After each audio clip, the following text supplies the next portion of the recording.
Vamos lá? Questão da FGV. A intensidade F da força de atração gravitacional entre dois corpos de massas MA e MB varia em função da distância d entre seus centros de gravidade. Aí foi apresentada essa figura aqui, esse gráfico.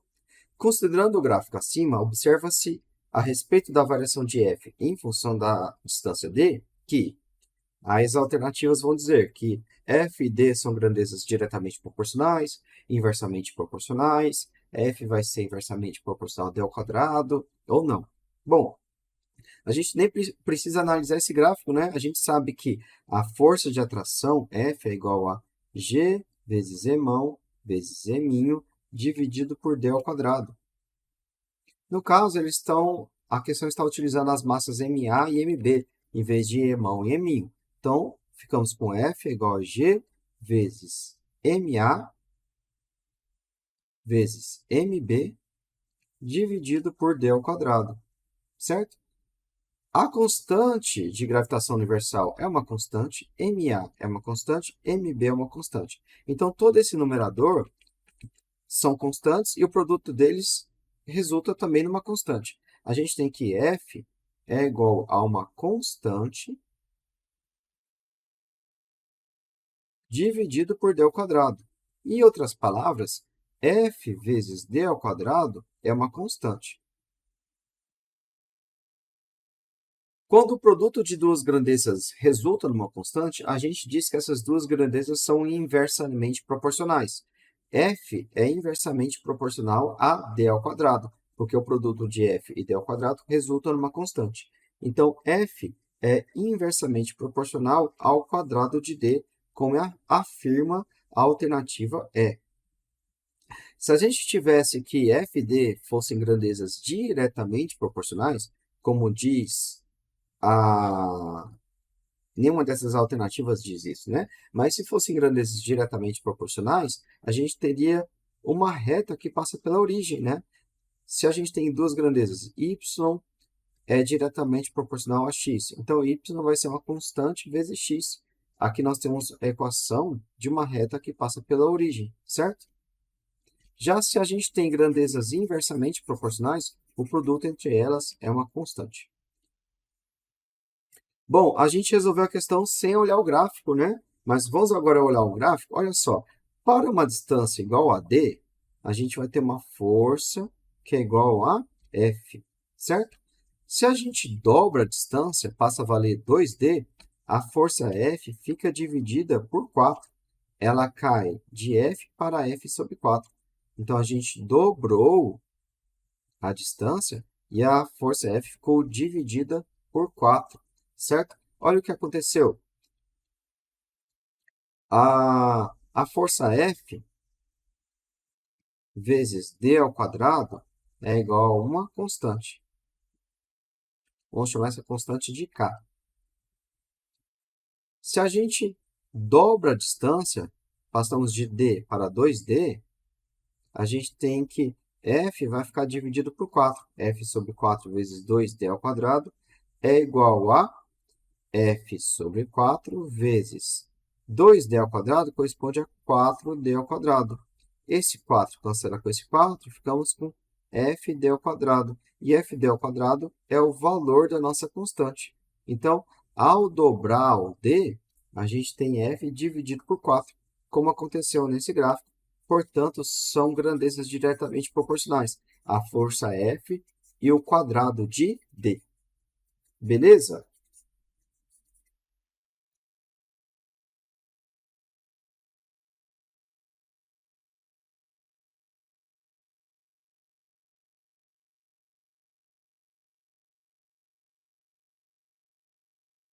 Questão do Enem. Essa aqui é aquela questão que estávamos comentando, em que ele utilizou G minúsculo para a constante de gravitação universal. A gente comumente utiliza G maiúsculo, mas a questão pode dar o nome que quiser. Pode ser G minúsculo, pode ser X, Y, Z. A questão utiliza a letra que quiser, maiúscula ou minúscula. comumente utiliza-se G maiúsculo, mas aqui ela optou, por algum motivo, por usar G minúsculo. A lei da gravitação universal de Isaac Newton. A lei da gravitação de Isaac Newton estabelece a intensidade da força entre dois objetos.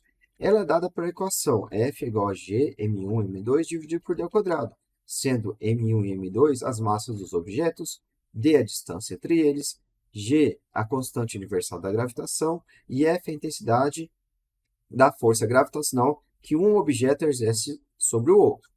Considere um esquema que represente 5 satélites de mesma massa orbitando a Terra. Denote os satélites por A, B, C, D e E, sendo esta a ordem decrescente da distância da Terra. A está mais distante e E está mais próximo da Terra. Então, aqui nós temos o planeta Terra.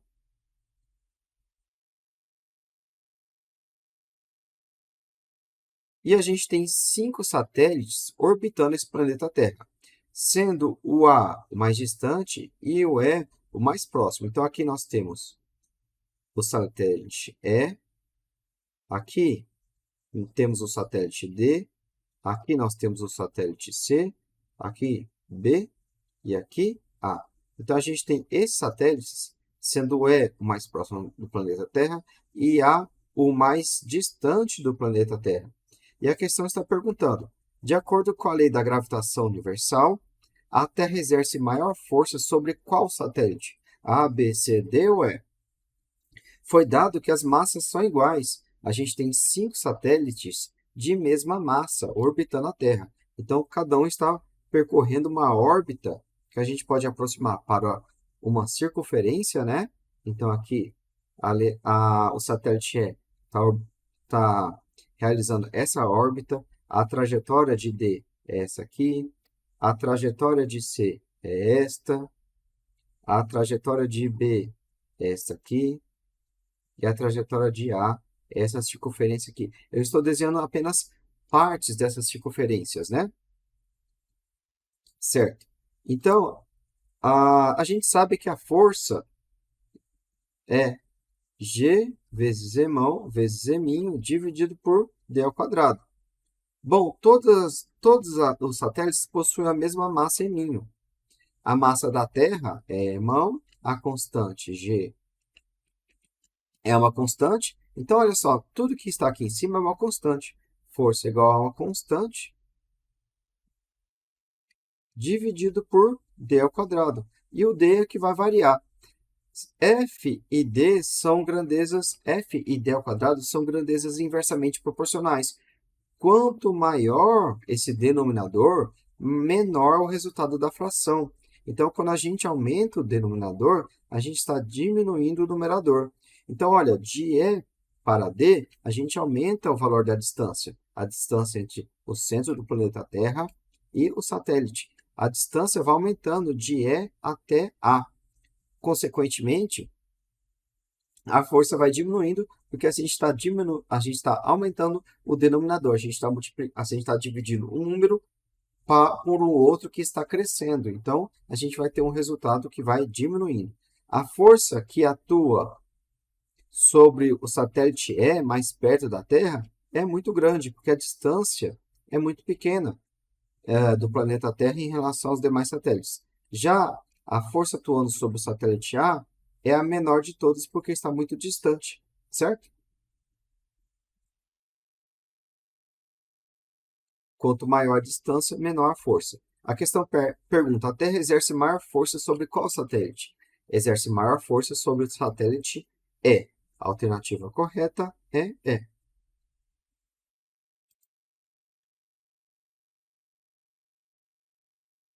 Dois satélites artificiais S1 e S2 de massas M e 2M, respectivamente, estão em órbita ao redor da Terra e sujeitos ao seu campo gravitacional. Quando o satélite S1 passa por um determinado ponto de espaço, sua aceleração é de 7 metros por segundo ao quadrado. Qual é a aceleração do satélite S2 quando passar pelo mesmo ponto? Então, olha só, aqui nós temos o planeta Terra. Aqui nós temos o planeta Terra. E aqui está o satélite S1.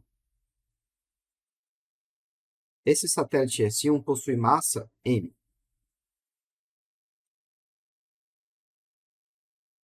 A aceleração, a questão está perguntando sobre a aceleração da gravidade. A aceleração vai ser dada por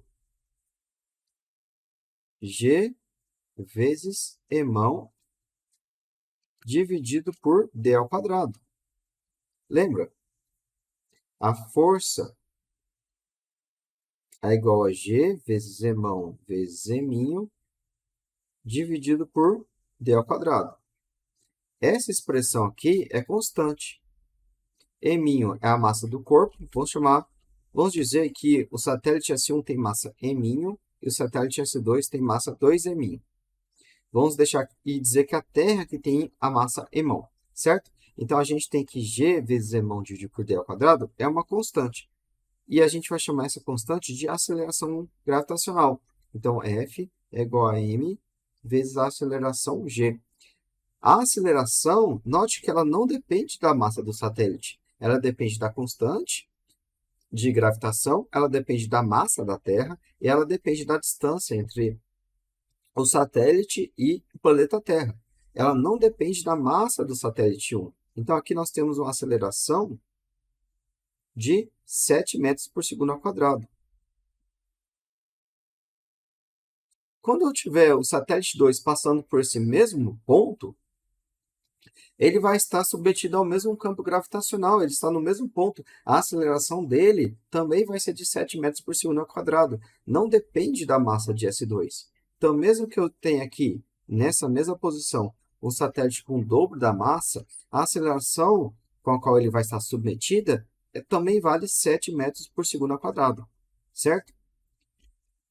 A força que vai atuar sobre esse satélite 2, de massa 2m, vai ser o dobro da força que atua sobre o primeiro satélite. A força é diferente, mas a aceleração da gravidade é a mesma. Isso está claro? Olha só. Aqui nós temos o satélite S1.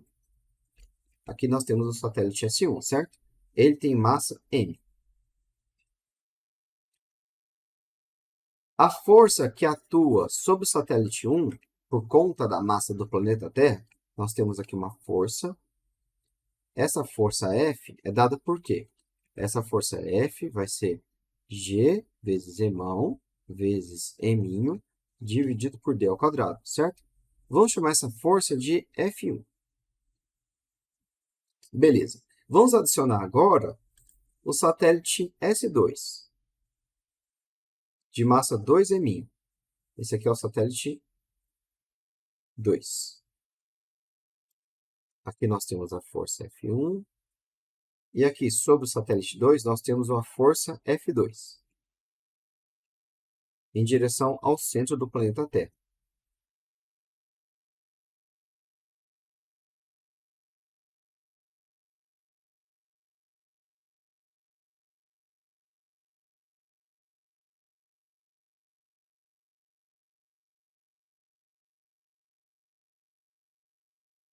Bom, qual a força que atua sobre o satélite 2?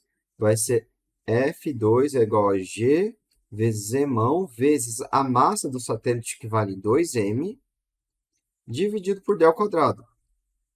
Ou seja, F2 vai ser igual a 2 vezes F1. Vai ser 2 vezes G, emão, m dividido por d ao quadrado. F2 é o dobro de F1, certo? Então, a força é o dobro, mas a aceleração não é o dobro. Porque o que é a aceleração?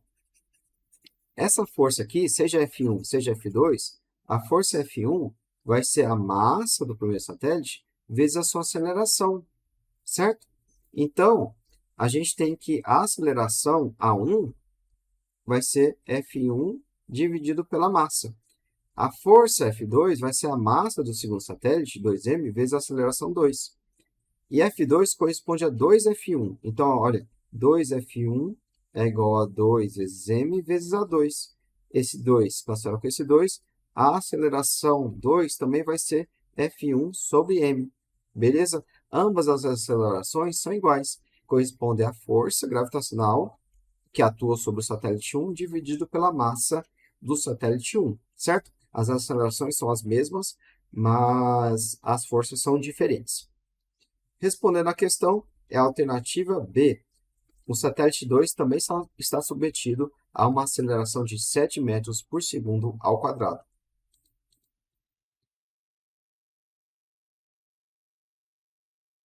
Próxima questão.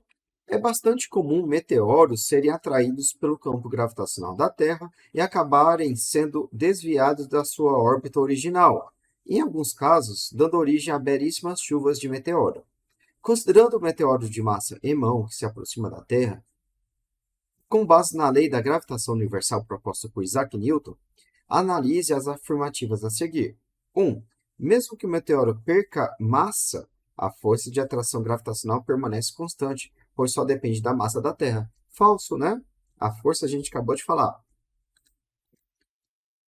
Vamos dizer que o meteoro tem a massa M, certo? Só para a gente manter aqui uma coerência, né? A gente manter o raciocínio de que Emão vai ser a massa do planeta e Eminho vai ser a massa do meteoro, certo? Então, olha, o meteoro tem massa M e o planeta Terra não foi dado a sua massa, vamos chamar aqui de planeta Terra de massa M1. Então, olha só, a força vai ser G, na alternativa, na análise do item 1, F é igual a G vezes M1 vezes M, dividido por D ao quadrado. Se a gente diminui, se o meteoro perde massa, esse M vai diminuir, portanto, a força também vai diminuir, certo? Então, não permanecerá constante. A força de atração gravitacional reduzirá. O item 1 está falso. Item 2. À medida que o meteoro se aproxima da Terra, a força gravitacional aumenta. Exato. F é igual a G, Emão, Eminho, dividido por D ao quadrado. Se a gente diminuir a distância, se a gente tem, aqui está a Terra, e aqui está o meteoro, ficando mais perto, se a gente tem essa distância reduzida, esse denominador aqui fica menor. A gente está dividindo um número por um número menor. Então, a gente vai ter uma força, um resultado maior. Ao diminuir o numerador, a gente está aumentando o resultado da fração. A força irá aumentar. O item 2 está correto. Item 3. Caso o meteoro perca um quarto da sua massa, a força gravitacional aumentará um quarto. Não, reduzirá em um quarto, né? Quando a gente perde massa, força e massa são grandezas diretamente proporcionais. Se ele perde um quarto da massa, a força também vai ficar reduzida em um quarto, certo? Item 3, falso.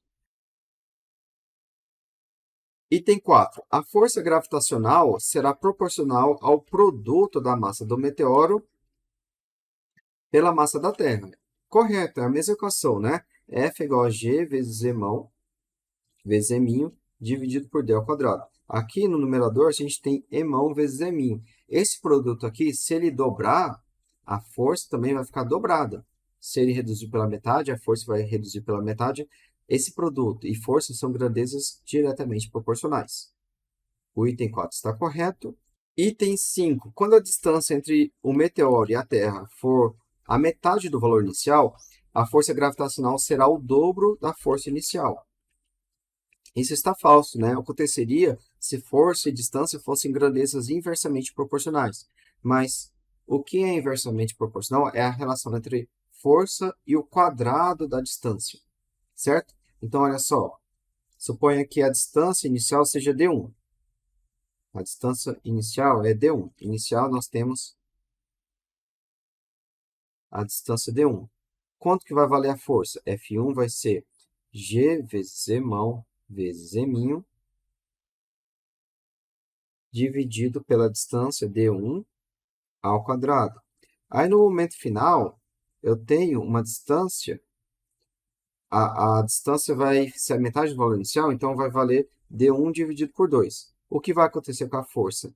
A força, que vamos chamar de F2, vai ser G vezes Emão vezes Eminho, dividido pela distância ao quadrado, né? A distância vale d1 sobre 2, então é d1 sobre 2 ao quadrado.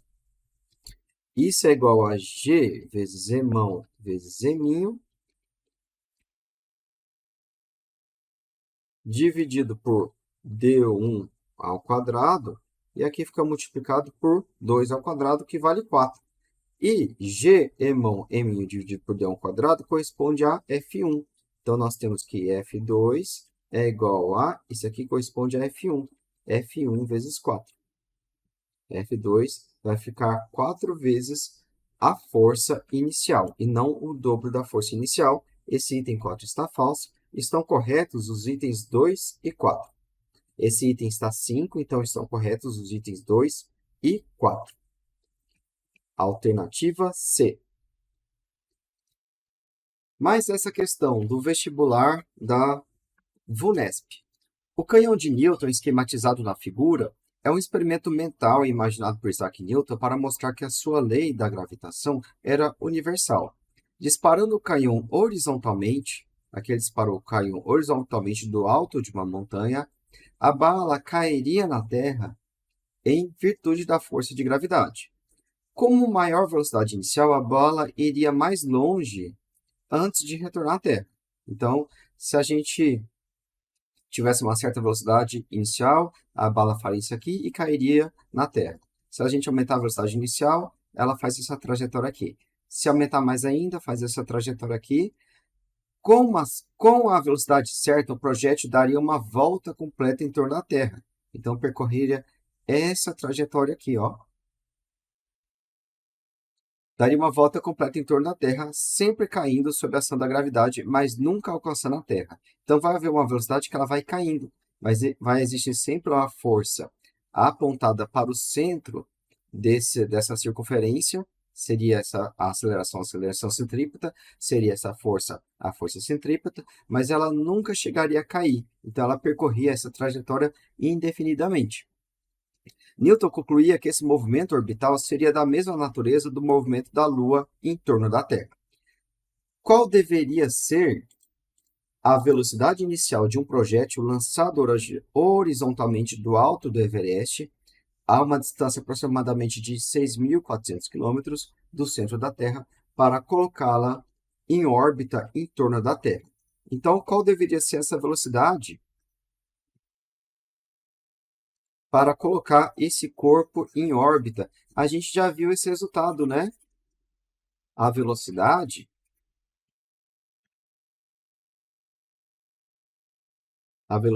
vai ser a raiz quadrada de g vezes emão sobre r, certo? Mas não foi dado g, não foi dada a constante universal da gravidade, foi dado r e não foi dado o emão da massa da Terra. Vamos ver melhor, né? Vamos demonstrar essa equação de novo, olha só. A gente tem aqui um corpo em órbita. Imagina que esse corpo está aqui. Atua sobre esse corpo a força gravitacional, no caso, para a direita, né?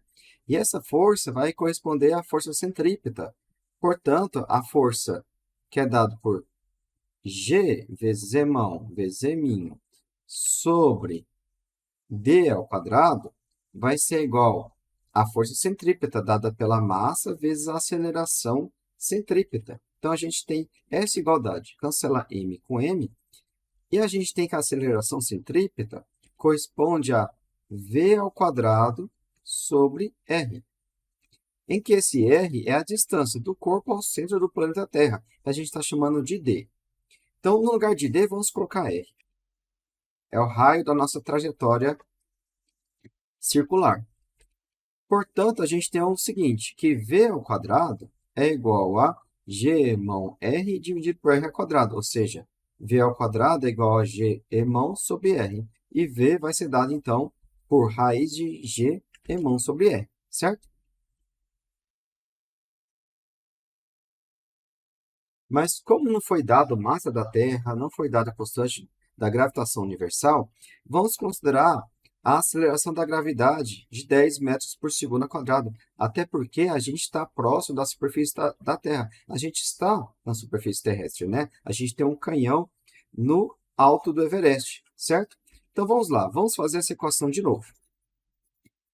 Temos uma partícula com uma certa massa que está orbitando uma trajetória considerada aproximadamente circular em torno do planeta Terra, e a gente tem que A força resultante que atua sobre essa partícula corresponde à massa vezes a aceleração da gravidade. Essa aceleração da gravidade a gente pode considerar constante, g mão sobre r ao quadrado, a gente pode considerar constante porque a gente está sempre nessa superfície da Terra, certo? Então, a gente tem que a força é dada por massa vezes a aceleração da gravidade, que vai corresponder a massa vezes a aceleração centrípeta. Essa massa, cancela com essa massa, a gente tem que a aceleração centrípeta é a aceleração da gravidade. A aceleração é 10 metros por segundo ao quadrado, certo? E essa aceleração corresponde a v ao quadrado sobre r. A velocidade ao quadrado é igual a 10 vezes o raio de 6.400 quilômetros. Isso é igual a 6.400.000 metros, certo? V ao quadrado é igual a 10 vezes 64 é igual a 8 ao quadrado. E aqui tem 10 elevado à quinta vezes 10 elevado à quinta. 10 vezes 10 elevado à quinta é igual a 10 elevado à sexta. 10 elevado à sexta vezes 8 ao quadrado. Tirando a raiz quadrada dos dois lados da igualdade, antes disso, olha, a gente tem que v ao quadrado é igual a 10 elevado à sexta vezes 8 ao quadrado, certo? E 10 elevado à sexta a gente pode escrever assim, ó, é igual a 10 elevado ao cubo elevado ao quadrado, certo? Então, ficamos com v ao quadrado é igual a 1.000 elevado ao cubo vezes 8 ao quadrado. Tirando a raiz quadrada dos dois lados, v é igual a 8.000 metros por segundo. V é igual a 8.000 metros, que corresponde a 1 quilômetro. Então, 8.000 metros é 8 quilômetros dividido por segundo. 8 quilômetros por segundo. A alternativa correta é a letra A.